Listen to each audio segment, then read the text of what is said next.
Graça e paz de Jesus, meus amados irmãos, graça e paz do Senhor para todos. É uma alegria estarmos juntos mais uma vez na presença do Senhor Jesus Cristo. Que bom, o Senhor é digno de glória. Te louvamos, ó Senhor, pelo seu imenso e grandioso amor. Aleluia. Que bom, queridos, estarmos juntos mais uma vez nessa noite e podermos adorar ao Senhor, glorificar a Ele e também agora ouvir a sua palavra, ouvir aquilo que Ele tem para nos dizer através da pregação da palavra. Amém? Então eu quero te convidar nesse momento a abrir sua Bíblia em 2 Coríntios, no capítulo 4, do versículo 8 até o versículo 11. 2 Coríntios, capítulo 4, versículo 8 ao 11. Bendito seja o nome do Senhor Jesus. Bendito seja Deus. Amém? Então vamos, nesse momento, ler a palavra de Deus. Vamos ver o que Paulo escreveu aos Coríntios. Ele disse assim: em tudo somos atribulados, mas não angustiados, perplexos, mas não desanimados, perseguidos, mas não desamparados, abatidos, mas não destruídos, trazendo sempre, por toda a parte, a mortificação do Senhor Jesus no nosso corpo, para que a vida de Jesus se manifeste também nos nossos corpos. E assim nós que vivemos, estamos sempre entregues à morte por amor de Jesus, para que a vida de Jesus se manifeste também na nossa carne mortal. Amém. Aleluia. Obrigado, Senhor, por esse texto. Obrigado, Senhor, pela tua palavra.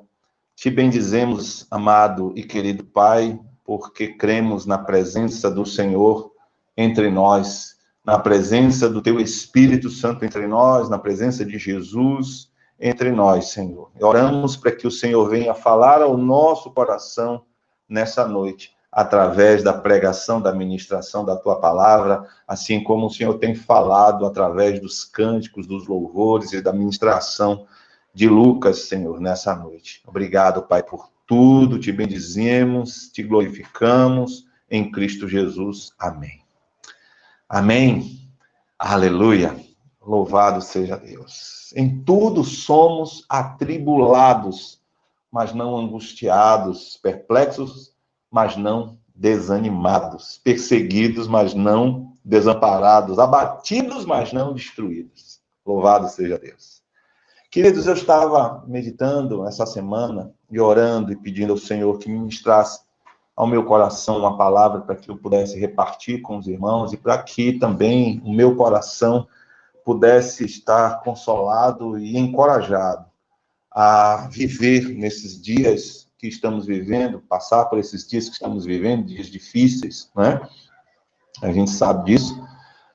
Eu estava pensando em uma coisa interessante, como que nós estamos vendo que uma parte do mundo, e também na nossa nação, no nosso Brasil, nós estamos percebendo que em algumas localidades, em alguns lugares, já estão sendo liberadas, vamos dizer assim, acessos a alguns serviços, a volta de algumas atividades, a abertura de alguns tipos de estabelecimentos, e a gente está percebendo que, eu creio que a vitória, nós já estamos mais perto da vitória do que estávamos antes, não é? Nós estamos mais perto da vitória do que estávamos antes.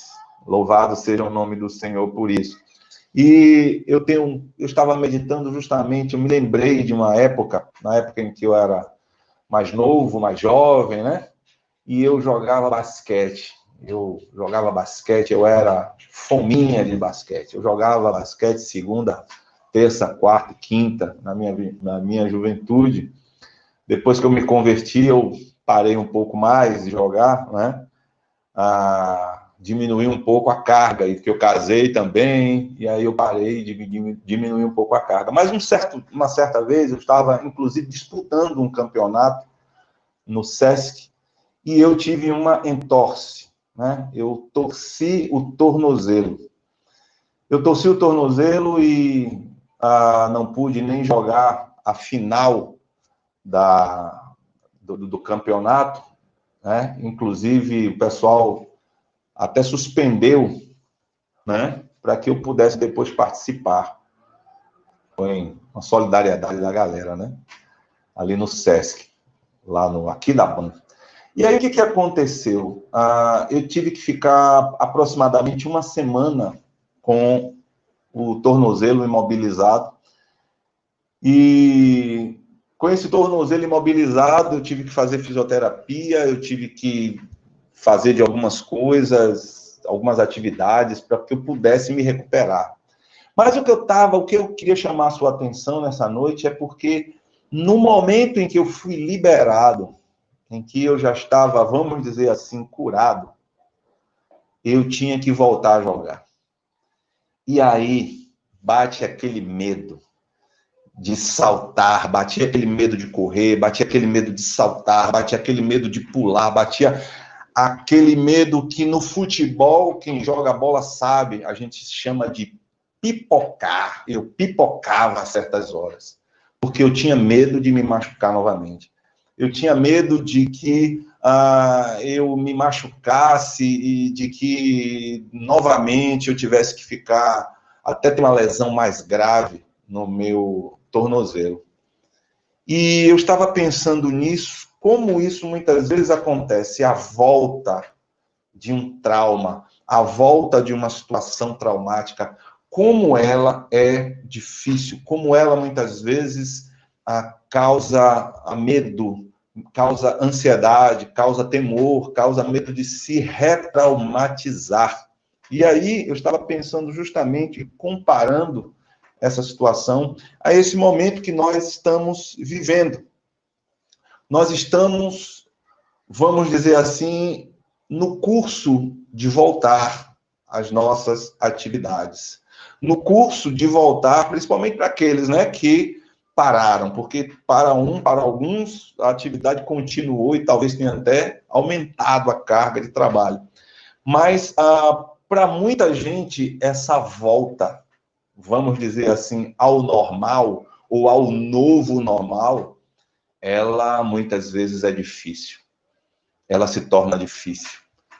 Ela se torna difícil quando a gente tem que voltar para o trabalho, para voltar para um ambiente de trabalho, voltar a pegar ônibus, voltar, quem sabe, a estar lá naquele local de trabalho, voltar a lidar com o público, voltar às nossas atividades, aquele local onde vai ter pessoas fazendo uma coisa, fazendo outra, onde vai ter colegas, às vezes na própria igreja, de voltar a congregar com os irmãos de forma presencial, de ali estarmos juntos, né? Dá aquela vontade de abraçar, dá aquela vontade de apertar a mão dos irmãos, e a gente às vezes fica com aquele medo. Ai, meu Deus, será que eu não vou deparar com uma pessoa que está infectada? Será que eu vou pegar essa doença? Será que eu vou passar por isso? E aí eu estava pensando nessas coisas e orando, e percebendo como traumas que nós já vivemos lá atrás, lá no passado, medos, ainda que o problema não tenha chegado a gente, mas somente o medo, a ansiedade, a adrenalina que nós passamos naquela situação já causa medo para a gente, já causa aquele terror, mesmo sem ter acontecido. Imagine quando a coisa aconteceu.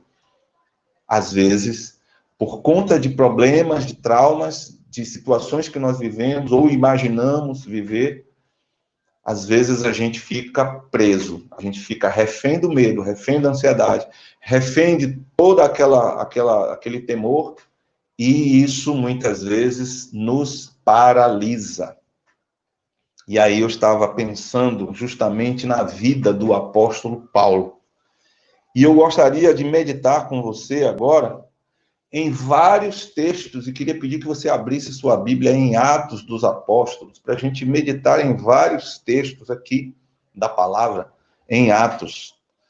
Em começar com Paulo, né? Paulo, em Atos capítulo 9, ele era um judeu, era da seita dos fariseus, era extremamente rigoroso, zeloso da lei, e para Paulo, o cristianismo era uma seita herética, era uma heresia, era uma afronta ao judaísmo, era uma afronta ao próprio Deus, e Saulo, né, o Paulo, se sentia na responsabilidade de combater o cristianismo para que esse tipo de heresia, né, segundo ele, esse tipo de seita, esse tipo de afronta a Deus não tivesse sucesso. E aí Paulo vai lá para Damasco, para pegar carta dos líderes, para poder perseguir os cristãos em tudo que era lugar. E lá nessa perseguição dele, ele tem um encontro com Jesus. Em Atos do capítulo 9, você vai ver isso, que Saulo tem um encontro com Jesus. E naquele encontro com Jesus, Saulo abre mão da sua vida para poder viver para Jesus. O propósito que Saulo antes tinha foi totalmente desmantelado pelo Senhor Jesus Cristo e dado a ele um novo projeto de vida, um novo plano, um novo propósito para que ele pudesse viver. E ele abre mão da sua cosmovisão, da sua visão divina, da sua visão de Deus, da sua visão, inclusive, religiosa, da sua visão espiritual, para dar lugar a uma cosmovisão cristã, a uma forma de pensar, de enxergar a si mesmo, ao mundo e a tudo, pelo enquadramento da vida cristã.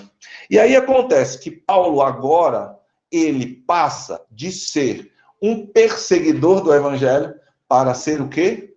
Um perseguido por causa do evangelho. Então, Paulo passou por várias situações de risco, e vamos aprender um pouco com o que aconteceu com Paulo. Será que ele ficou paralisado por esse novo normal na sua vida, por essa nova perspectiva de vida, por essa nova prática, por esse novo objetivo e propósito de vida? É o que nós vamos ver em Atos 9, 24 e 25. Em Atos 9, 24 e 25, nós vemos que a primeira coisa que aconteceu com Paulo, logo depois que ele saiu e começou a pregar, depois de convertido, foi que muitas ciladas foram armadas para poder apanhar Paulo, né? Para poder apanhá-lo, para poder destruir a vida dele. E aí muita gente guardava ali, fizeram um pacto de pegar o Paulo, e ele ele recebeu a informação de que havia uma cilada contra ele. E aí, tomando Saulo à noite, o pessoal desceu ele por um cesto, para que ele pudesse fugir. Desceram ele pelo muro e Paulo, deu no pé, se mandou, fugiu. Será que ele ficou ansioso? Será que ele ficou com medo? Com certeza. Com certeza o coraçãozinho de Paulo deu umas aceleradinhas, né? A adrenalina subiu, a ansiedade veio, e a ansiedade serve para isso, para lutar ou para fugir. No caso, Paulo deu no pé, fugiu, se mandou. Mas aí, andando um pouco mais à frente, Paulo foi separado, né, em Atos 13, abre agora a sua Bíblia em Atos capítulo 13, no versículo 50 até o 52. O texto diz, ele estava lá em Antioquia e mais uma vez ele teve que cair fora, só que dessa vez ele não fugiu, dessa vez ele foi expulso. Colocaram Saulo para fora, colocaram o Paulo para fora, expulsaram ele. Diz que os judeus incitaram algumas mulheres religiosas e honestas, né, a honestidade das mulheres, se aproveitaram da honestidade da religião delas, que eram principais, né, e principais também da cidade, pessoas que tinham posição, que eram príncipes ali, e levantaram uma perseguição contra Paulo e contra Barnabé, e lançaram fora dos seus termos. E aí, o que foi que eles fizeram? Sacudiram o pó dos pés, como Jesus disse, né? Quando não vos receberem, sacudam pó da poeira dos pés e vão para outro lugar. E vão pregar em outro lugar, naqueles que recebam. Se alguém receber a paz de vocês, essa casa será digna de paz. Se não receberem a paz, tornará para vocês. E aí, o que acontece? Saulo foi expulso Paulo e Barnabé foram expulsos daquele local, dali de Antioquia, e eles saíram, e a Bíblia diz que os discípulos estavam cheios de alegria e cheios do Espírito Santo. Então a gente percebe que uma conspiração que aconteceu ali contra Saulo e Barnabé, pelo simples fato de eles estarem pregando o evangelho naquele lugar, e muita gente está se convertendo. Em terceiro lugar, Atos 14, do verso 1 ao verso 5, Atos 14, versículo 1 ao versículo 5, a gente vai ver uma outra situação em que Paulo, mais uma vez, teve que fugir. Se mandou, né? Ele estava lá em Icônio, aí entraram juntos na sinagoga dos judeus, Atos 14, verso 1 ao 5, e diz que eles falaram de tal modo, a pregação foi de tal forma, o ensino, a ministração deles foi de tal forma que creu uma grande multidão, não só de judeus, mas de gregos, ou seja, judeus e gentios. E aí, glória a Deus, a gente vê que houve muita conversão. E em Atos 14, 6, né, diz assim, que havendo um motim, tanto de judeus como de gentios, com os seus principais, para os insultarem e apedrejarem, né, quando eles souberam disso, eles fugiram para Listra e para Derbes, que eram cidades da Licaônia, e para a província circunvizinha, e ali pregavam o evangelho. Mais uma vez, Paulo fugiu, mas o interessante é que você vê, Paulo não deixou de pregar o evangelho, foi e continuou pregando o evangelho. Em quarto ponto, a gente vai ver que agora o negócio foi mais feio para o lado de Paulo. A coisa dessa vez foi muito mais complicada. Atos, ainda no capítulo 14, Atos 14, verso 19, até o versículo 22, a gente vê que a coisa dessa vez foi mais forte para o lado de Paulo. Diz um texto aqui que, a passagem bíblica, que os judeus sobreviveram os judeus de lá de Antioquia e de Icônio, onde Paulo já tinha estado. E aí eles convenceram a multidão, e aí o que é que acontece? Eles apedrejaram a Paulo e o arrastaram para fora da cidade. Dessa vez, amados, ele não foi expulso, dessa vez ele não fugiu, dessa vez pegaram Saulo e moeram Saulo na pedrada. Moeram Saulo na pedrada e o arrastaram para fora da cidade, pensando que ele já estava morto. Paulo quase morreu, né? Estava quase partindo para a glória. E aí, os discípulos o rodearam ali, e aí Saulo se levantou, milagrosamente. Levantou e entrou na cidade, e no dia seguinte, lá se vai Saulo para Derbe. Nem descansou, nem foi para a UTI, nem ficou no respirador, nem ficou lá respirando por aparelho. Já levantou, já foi para outra cidade, saiu Paulo no outro dia para Derbe, e aí lá o que foi que Saulo fez? Se escondeu, parou de pregar? Não, Paulo vai pregar novamente, vai pregar o evangelho, e a Bíblia diz lá no versículo 21, que tendo ele anunciado o evangelho naquela cidade, e feito muitos discípulos, voltaram para Listra, e Icônio e Antioquia. O cara é casca grossa, meu irmão. O cara é casca grossa. Ele volta para a cidade onde ele já tinha sido expulso, ele volta para Listra, ele volta para Icônio, ele volta para Antioquia, fazendo o quê?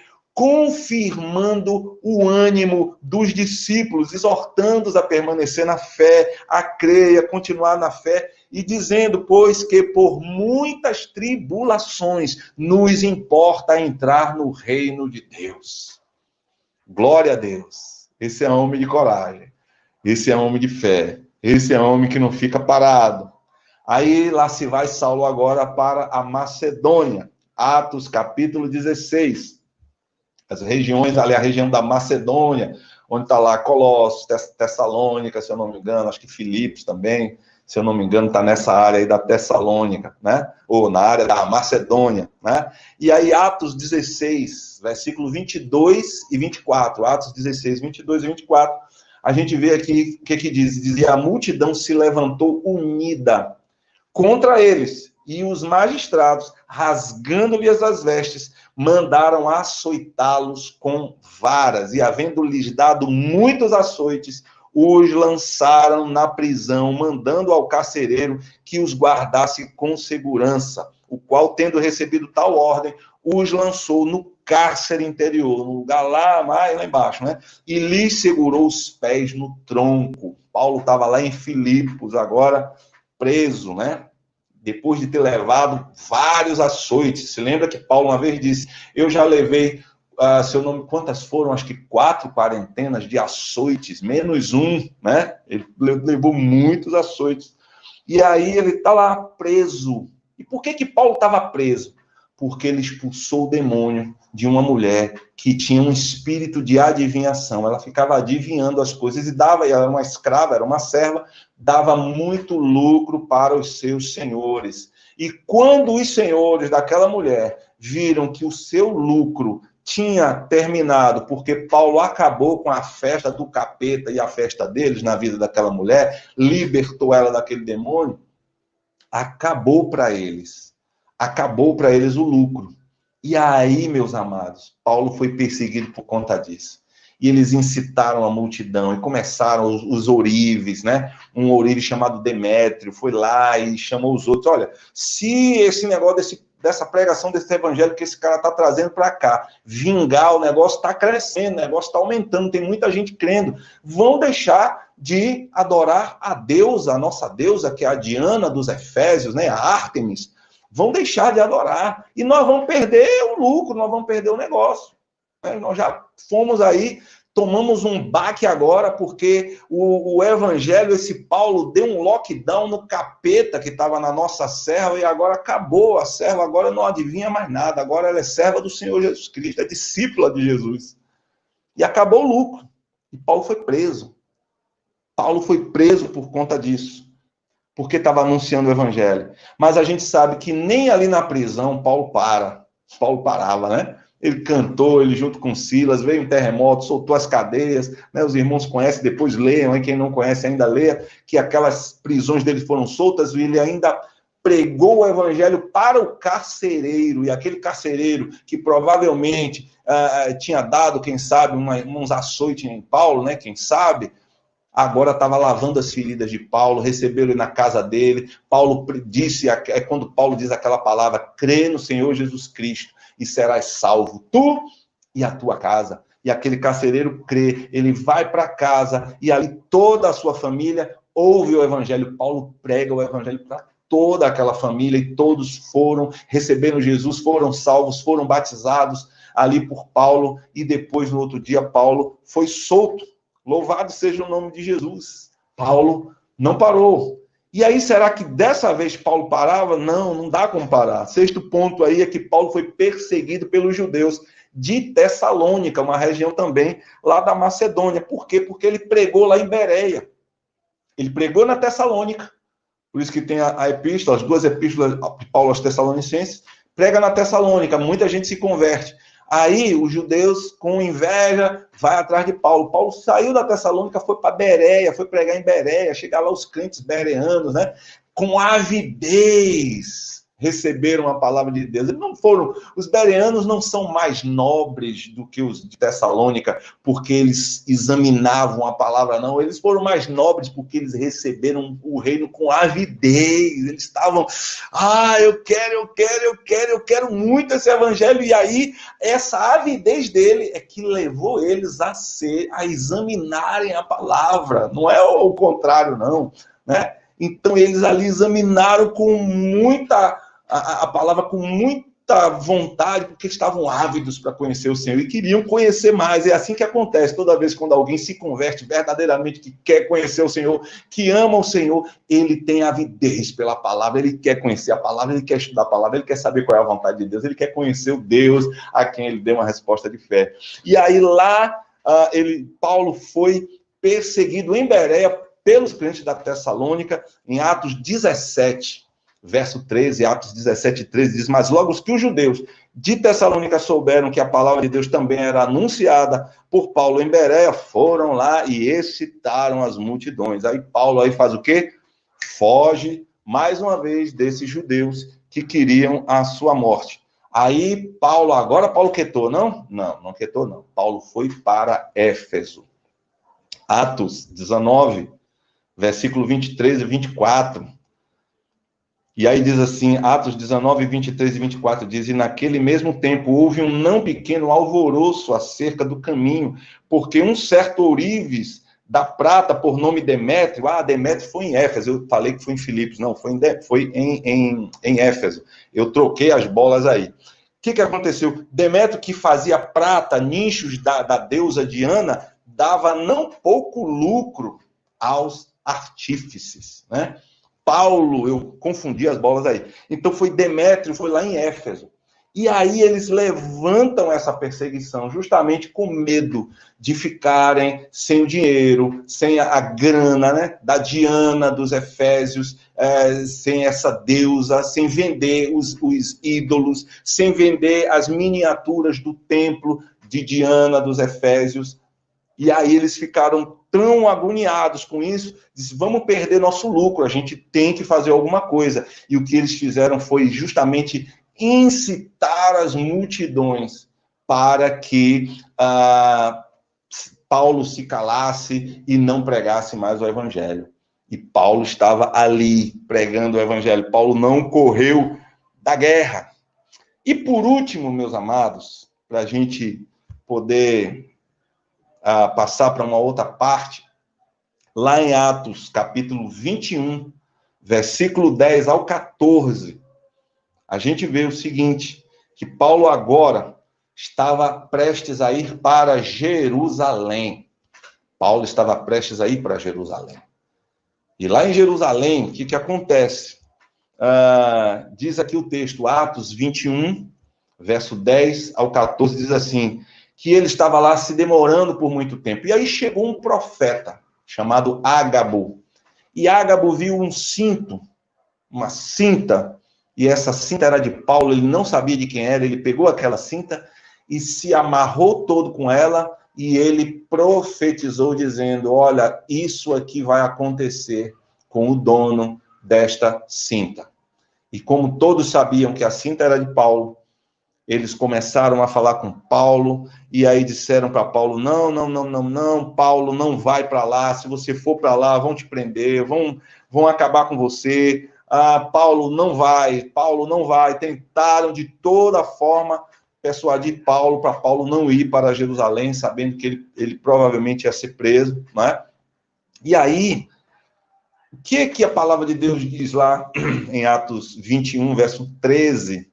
Paulo diz assim, que fazeis vós, chorando e magoando o meu coração, porque eu estou pronto não só a ser amarrado, não só a ser ligado, mas ainda a morrer em Jerusalém pelo nome do Senhor Jesus. Glória a Deus. E aí o texto diz, no verso 14, como não podíamos convencê-lo, nos aquietamos, dizendo, faça-se a vontade do Senhor. E a gente sabe, amados, que Paulo, indo a Jerusalém, ele foi acusado de profanar o templo, de colocar gentios dentro do templo, né? E foi acusado injustamente, porque o apóstolo Paulo, inclusive, circuncidou aqueles que ele levou com ele, justamente para evitar qualquer problema. Mas ele foi perseguido e quase foi morto. Você vai ver ali em Atos 21, verso 27 ao 31, você vai ver um pouco mais de detalhes sobre isso. E aí Paulo foi preso, né? Paulo foi preso, eles queriam de qualquer forma matar Paulo, e Paulo teve que apelar para César. Paulo apela para César, para estar perante o imperador, para que não sofresse ali, não morresse ali nas mãos dos judeus. E aí Paulo foi preso e foi levado para Roma de navio. E como coisa pouca, né? Para Paulo não faltava, vamos dizer assim, não faltava problema, né? Para Paulo, tribulação para Paulo, e ele mesmo já tinha dito isso. Em Mileto ele sofre um naufrágio, está em Atos, capítulo 27, versículo 13 ao 20. Na ilha de Malta, né, ele sofre um naufrágio, e na ilha de Malta ele desce, quando eles estão ali fazendo uma fogueira, né, já tinha pouco problema, Paulo vai estender a mão para colocar um graveto, sai uma víbora, uma cobra ali, dos gravetos, da chama, e ó, tchá, dá uma picada em Paulo.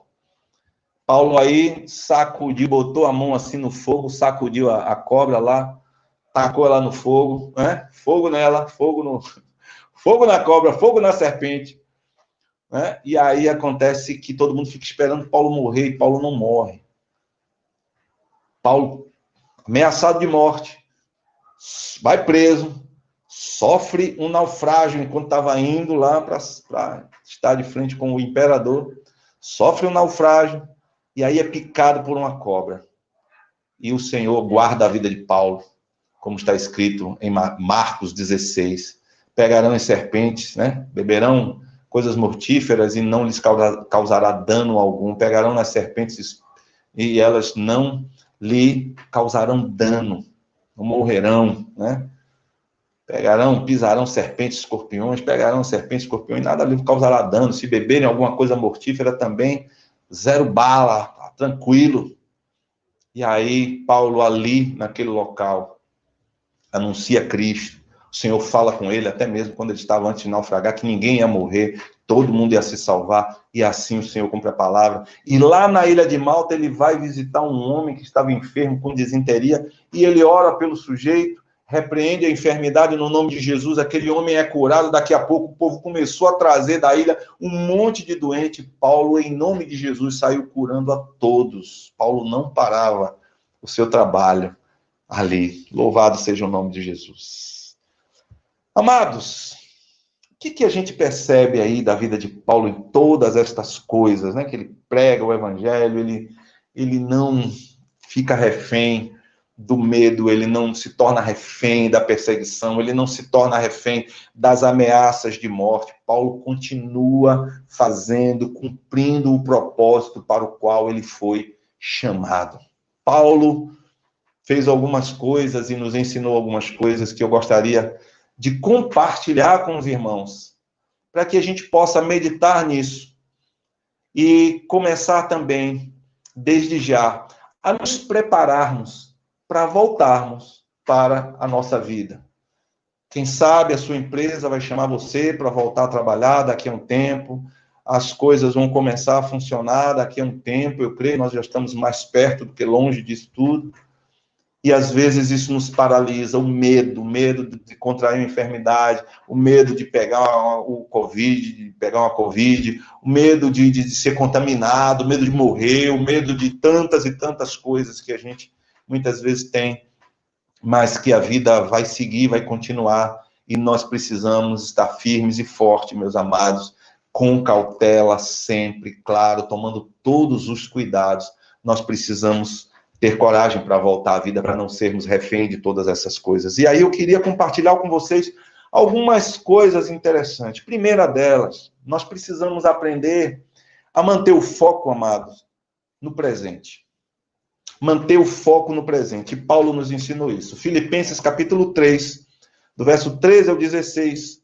Paulo disse: irmãos, quanto a mim, eu não julgo que eu já haja alcançado, mas uma coisa que eu faço é a seguinte: eu me esqueço das coisas que ficam para trás e avanço para as coisas que estão adiante de mim. Prossigo para o alvo, no presente, prossigo para o alvo, pelo prêmio da soberana vocação de Deus em Cristo Jesus. Por isso, todos quantos já somos perfeitos, Paulo disse, sintamos isto mesmo. E se sentis alguma coisa de outra maneira, também Deus vos revelará. Mas naquilo a que já chegamos, andemos segundo a mesma regra e sintamos o mesmo. Então, nós precisamos aprender a focar no presente, a viver no presente. Paulo vivia o seu presente usando o passado como um feedback, e o futuro como combustível para chegar ao alvo.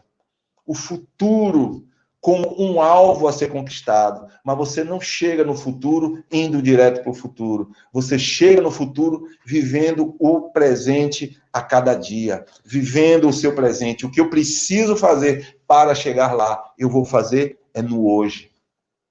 E às vezes, quando nós nos focamos de forma demasiada no futuro, nós nos tornamos ansiosos, nós nos tornamos medrosos, principalmente se esse futuro que estiver na nossa mente for um futuro de derrota, um futuro de doença, um futuro de problema, um futuro catastrófico e desesperador. Nós precisamos, amados, entender e viver no nosso presente. Nós temos um futuro? Temos sim. Amém. Mas nós só chegamos lá quando vivemos o presente. Se ficarmos pensando apenas no que vai acontecer ou no que nós vamos fazer, amados, muitas vezes a gente não consegue fazer absolutamente nada, principalmente se esse pensamento for algo negativo. Então, amados, não desperdicemos, né, o nosso momento presente com medo de um futuro que muitas vezes a gente não sabe nem se vai realmente acontecer. Nós precisamos focar no presente, tomar os nossos cuidados, viver a nossa vida de uma forma que seja agradável ao Senhor. Segunda coisa importante é: não tente controlar o que você não pode controlar. Não tente controlar aquilo que você não tem controle. Em Atos capítulo 22, ou melhor dizendo, Atos capítulo 20, versículo 22 ao 24, o apóstolo Paulo disse assim: eu vou para Jerusalém, e agora eis que, ligado eu pelo Espírito, vou para Jerusalém, não sabendo lá o que lá me há de acontecer. Ele disse: eu não sei o que é que vai me acontecer lá. Eu não sei. Senão o que o Espírito Santo, de cidade em cidade, me revela, dizendo que me esperam o quê? Prisões e tribulações. Paulo sabia que, de alguma forma, ia ter tribulação, de alguma forma, prisão, né? Mas ele não sabia, ele não tinha um certo, então ele não podia controlar. O que ele não podia controlar, ele deixava na mão daquele que pode controlar, que tem o controle de todas as coisas. E ele disse no verso 24: mas em nada tenho a minha vida por preciosa, contanto que cumpra com alegria a minha carreira e o ministério que recebi do Senhor Jesus para dar testemunho do Evangelho, da graça de Deus. Amados, essa palavra é muito importante. A minha vida não é preciosa, contanto que eu cumpra com alegria a minha carreira e o ministério que recebi do Senhor Jesus, para dar testemunho da verdade. Louvado seja Deus. A nossa vida, amados, ela é importante, ela é preciosa quando nós estamos fazendo isso. Quando nós estamos servindo ao Senhor. Quando nós estamos anunciando o Evangelho. Quando nós estamos fazendo aquilo que o Senhor nos chamou para fazer, vivendo aquilo que o Senhor nos chamou para viver. Quem consegue controlar a duração dessa crise? Quem consegue controlar um governante? Quem consegue controlar a cabeça do prefeito, da prefeita, do governador, do presidente? Quem consegue controlar? Às vezes nem eles mesmos conseguem muitas vezes controlar a própria mente, a própria cabeça. Quem consegue controlar o comportamento das pessoas? É praticamente impossível. A gente não consegue controlar o que está na cabeça do outro. Nós não conseguimos controlar aquilo que não tem controle, que nós não temos acesso para controlar. O que nós conseguimos controlar, sabe o que é? É o meu cuidado, é a minha forma de viver, é a minha precaução, é a forma como eu me comporto, é a forma como eu vou estar nos ambientes, é aquilo que eu devo agir, a forma correta que eu devo agir, com cautela, com cuidado, com higiene, com a tranquilidade para fazer aquilo que é a minha parte, que eu devo fazer. Portanto, atente-se ao seu pensamento, fique ligado no seu pensamento para que você não se prenda, né, a nenhum tipo de elucubração, a nenhum tipo de coisa que você está imaginando no futuro e que de uma forma tão desmedida e que muitas vezes isso nem vai acontecer. Nos preocuparmos com algo que nem vai acontecer. A gente não tem nem certeza de que vai acontecer. Por quê? Porque foge ao nosso controle. Terceira coisa, esteja em contato com amigos e familiares. 2 Timóteo 4, verso 9 ao 11, Paulo escrevendo a Timóteo, disse assim: procura vir ter comigo, depressa, Porque Demas me desamparou, amando o presente século, foi para Tessalônica. Crescente foi para Galácia. Tito para Dalmácia. Só Lucas está comigo. Toma Marcos e traze-o contigo, porque me é muito útil para o ministério. Paulo não andava sozinho, Paulo não fazia obra sozinho, ele sempre estava com os companheiros, ele sempre estava com os amigos, ele sempre viajava com os cooperadores ali e buscava cristãos. Onde ele chegasse, ele buscava os servos do Senhor, buscava estar perto das pessoas. Ou seja, Paulo sentia falta dos irmãos, Paulo estava sentindo falta da presença dos irmãos. E assim a gente vê, a gente percebe como nós sentimos a falta dos irmãos. Quando a gente encontra um irmão, como isso é reconfortante para nós, ver os nossos irmãos, abraçar os nossos irmãos, olhar os nossos irmãos, ainda que às vezes a gente não possa abraçar, mas somente olhar, conversar, estar perto, olhar olho no olho, isso para nós já é um alento, nós necessitamos disso, somos seres relacionais. É melhor serem dois do que um. Jesus não mandou ninguém pregar sozinho, mandou de dois em dois. Vão de dois em dois, preguem o evangelho, era assim que o Senhor mandava. Então, Paulo sentia falta. Então, os nossos amigos, são os familiares que muitas vezes vão nos apoiar. Somos seres que se relacionam. Não podemos viver isolado das pessoas, porque viver isolado das pessoas significa morte. A gente morre, a gente perde, né? Porque tem esse significado, porque o ser humano ele precisa das pessoas. É um ser que, se ele, logo no seu nascimento, não tiver a presença do pai, da mãe ou de alguém que cuide, ele morre. Então, o isolamento do ser humano é, muitas vezes, um signo de morte. 4, pare de olhar somente para você. Pare de olhar somente para o seu umbigo, para a sua própria pessoa. Entenda, meus amados, vamos entender que a gente foi feito para servir. Nós fomos chamados para servir um ao outro, para evangelizar, para pregar o evangelho, para levar Cristo para as pessoas, para abençoar as pessoas, para andar nas obras de verdade, nas obras de caridade, de amor que o Senhor preparou para que, de antemão, para que nós andássemos nela. Em Filipenses capítulo 3, no capítulo 3, a gente vê no verso 3, diz: nada façais por contenda ou por vanglória, mas por humildade. Cada um considere os outros superiores a si mesmo. E no verso 4 diz: não atente cada um para o que é propriamente seu, mas cada qual também para o que é dos outros, de sorte que haja em vós o mesmo sentimento que houve em Cristo Jesus, que sendo em forma de Deus não teve por usurpação de ser igual a Deus, mas esvaziou-se a si mesmo, tomando a forma de quê? De servo, fazendo-se semelhante aos homens. Jesus veio para servir. Então você não pode ficar olhando só para você mesmo. Eu não posso ficar olhando só para mim, eu não posso viver uma vida egoísta. Eu tenho que servir aos meus irmãos. Eu tenho que estar com os meus irmãos. Eu tenho que servir as pessoas. O meu trabalho, a minha profissão precisa de mim. O seu trabalho, a sua profissão precisa de você. Ainda, Paulo disse assim no versículo 17 de Filipenses 2, e ainda que seja oferecido por libação sobre o sacrifício e serviço da vossa fé, eu folgo, eu me alegro com isso, me regozijo com todos vós. Ou seja, Paulo tinha um propósito, ele tinha um norte, ele sabia que a sua vida tinha um propósito de fazer a vontade de Deus. Então nós precisamos aprender a servir o próximo, a servir com os nossos bens, servir com o nosso talento, servir com o nosso profissionalismo, com o nosso amor, com o dom, com a nossa força, com a graça de Deus que há na gente. Você precisa enxergar a sua profissão como um ministério. A sua profissão é um ministério. Você serve as pessoas, você ajuda as pessoas. Você está abençoando vidas. O seu trabalho toca a vida para frente. O seu trabalho ajuda até mesmo a gerar outros empregos. O seu serviço abençoa pessoas. E se muitas vezes eu me nego a servir as pessoas, eu sou pastor, amados.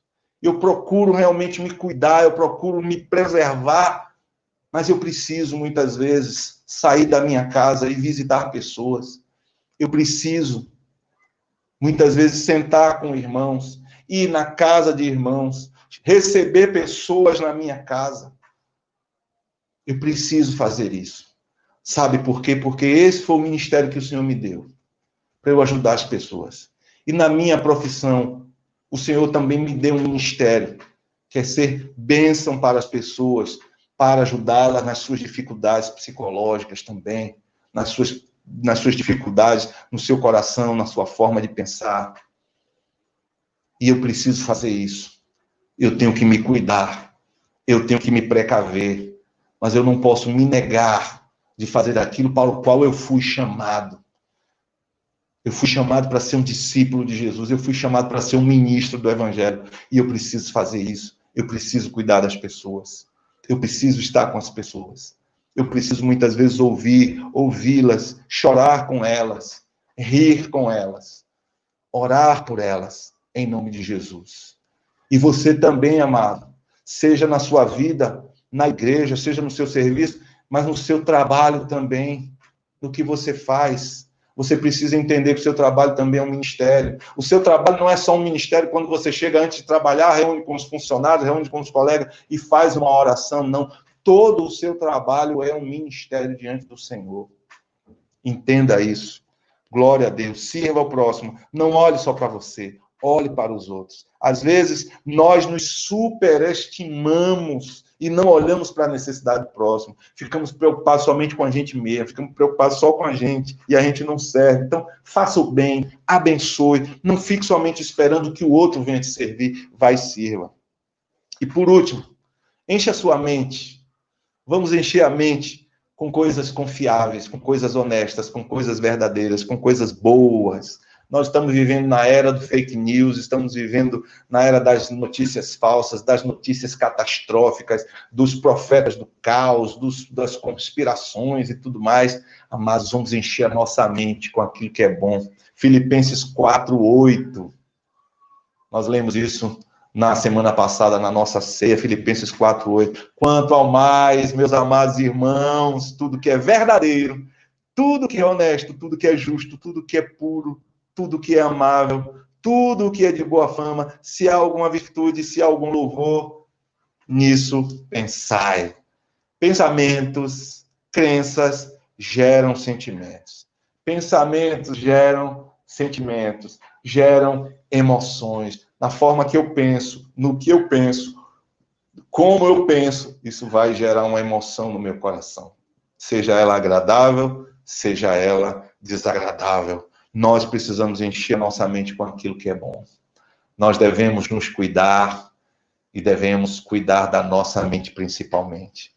Não saia por aí disseminando notícias catastróficas, não saia por aí disseminando notícias que venham a encher as pessoas de medo e de pavor. Espalhe notícias realistas, espalhe notícias que sejam verdadeiras. Não estou dizendo que você tem que só falar das coisas boas, não é isso de forma nenhuma. Eu estou dizendo que você precisa falar aquilo que é verdadeiro. Você precisa espalhar e disseminar aquilo que vai trazer graça aos corações, que vai trazer vida, que vai trazer força, que vai trazer esperança no coração das pessoas. Para a gente encerrar, eu quero ler Romanos, capítulo 8, verso 35 e 39, até o 39. Romanos 8, 35 ao 39, que diz assim: quem nos separará do amor de Cristo? A tribulação ou a angústia? Ou a perseguição? Ou a fome? Ou a nudez? Ou o perigo? Ou a espada? Aí o verso 36 diz, como está escrito, por amor de ti, somos entregues à morte todo o dia. Somos reputados como ovelhas para o matadouro. Mas em todas estas coisas, somos mais do que vencedores por aquele que nos amou. Aleluia. Porque, versículo 38, porque estou certo de que nem a morte, nem a vida, nem anjos, nem principados, nem as potestades, nem o presente, nem o futuro, nem o porvir, nem a altura, nem a profundidade, nem alguma outra criatura nos poderá separar do amor de Deus que está em Cristo Jesus, nosso Senhor. Louvado seja o nome de Jesus. Vamos seguir em frente, sem ficar refém do medo, da ansiedade. Vamos seguir em frente sem medo das incertezas. Paulo um dia morreu, mas antes de morrer, vou ser bem redundante. Paulo viveu. E viveu o evangelho de Jesus. Viveu a vida de Cristo.